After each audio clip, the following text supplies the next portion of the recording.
Hi అండి, అందరికీ నమస్కారం. వెల్కమ్ టు అవర్ ఛానల్ అమృతం. ఇవాల్టి వీడియోలో మనం చక్కెర పొంగలిని ఎలా తయారు చేయాలో చూద్దాం. ముందుగా దానికి కావాల్సిన పదార్థాలు: బియ్యము 1/2 కేజీ, బెల్లము 300 గ్రాములు, పెసరపప్పు 150 గ్రాములు, గసగసాలు 1 స్పూను, జీడిపప్పు 2 స్పూన్లు, కిస్మిస్ 2 స్పూన్లు, యాలకుల పొడి 1/2 స్పూను, ఎండు కొబ్బరి ముక్కలు 2 స్పూన్లు, పచ్చకర్పూరము 2 చిటికెలు. ముందుగా మనం బెల్లం పాకం పట్టుకోవడానికి 1/2 గ్లాసు నీళ్లు పోసుకుని వేడి చేసుకున్నాక మనం బెల్లంని అందులో వేసుకొని ఇలా పాకంలాగా చేసుకోవాలి. ఇదేమి గట్టి పాకం రావాల్సిన అవసరం లేదు. ఆ తరువాత 1 గ్లాసు నీళ్లు పోసుకుని అందులో శుభ్రం చేసుకున్నటువంటి పెసరపప్పు వేసుకుని పొడి పొడిగా ఇలా ఉడికించుకోవాలి. రైస్ను కూడా మనం ఇలానే ఉడికించుకుని పెట్టుకోవాలి.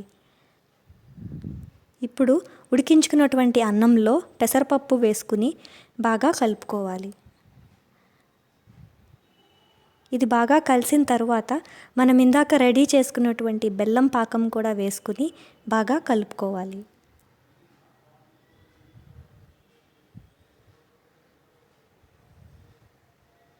ఇలా కలిసిన తర్వాత స్టవ్ ఆపేసుకుని పక్కన పెట్టుకోవాలి. ఇందులో యాలకుల పొడి వేసుకోవాలి. ఆ తర్వాత పచ్చకర్పూరాన్ని ఇలా మెత్తగా పౌడర్ లాగా చేతితో చేసుకుని ఇది అందులో కలుపుకోవాలి.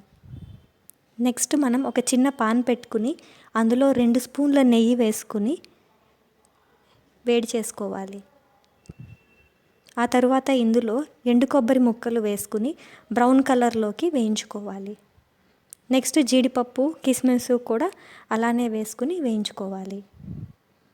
ఆ తర్వాత గసగసాలు కూడా వేసుకుని వేయించుకోవాలి. ఇలా వేయించుకున్న అన్నిటినీ మనం ఇందాక రెడీ చేసుకున్నటువంటి పెసరపప్పు అన్నంలో కలిపితే మన చక్కెర పొంగలి రెడీ అండి. నేను ఇక్కడ స్వీట్నెస్ కోసము బెల్లం మాత్రమే వాడాను. బెల్లం ఇష్టం పడని వాళ్ళు షుగర్ వేసుకోవచ్చు, లేకపోతే బెల్లము షుగరు కలిపి కూడా వేసుకోవచ్చండి. తప్పకుండా ట్రై చేసి చూడండి. ఇలాంటి మరికొన్ని కొత్త రెసిపీస్తో మీ ముందుకు వస్తాం. Thanks for watching. Please to subscribe our channel Amrutham.